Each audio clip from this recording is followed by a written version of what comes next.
Online ગેરકાયદે દવાના વેચાણ મામલે દવાના વેપારીઓ આંદોલનના માર્ગે છે। આવતીકાલે અમદાવાદના 3000 અને ગુજરાતના 35,000 દવાના વેપારીઓ બંધ પાળશે। અમદાવાદ સહિત રાજ્યભરમાં ઝોન વાઇઝ પ્રદર્શન કરવામાં આવશે।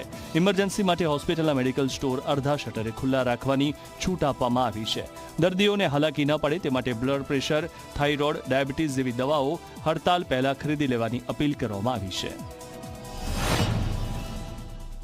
20 તારીખે જે બંધનું એલાન છે તો સવારે 10 વાગ્યાથી તે બપોરે 12 વાગ્યા સુધી અમે ફેડરેશનની જે ઓફિસ છે અશુભી ચેમ્બર ટાઉન હોલની સામે ત્યાં અમે દેખાવો કરવા માટે અમારા અમદાવાદના જેટલા બી મેમ્બર હશે એમ જુદા જુદા ગામની અંદર જુદા જુદા ઝોનની અંદર આવા અનેક જગ્યાએ લોકો એકઠા થઈ બેનર લઈ અને મૌન રહીને અમે આનો વિરોધ કરીએ છીએ કે ભાઈ આ ઓનલાઈન ગેરકાયદેસર છે, ડુપ્લિકેટ દવાઓ માટેના કડક કાયદા બનાવો।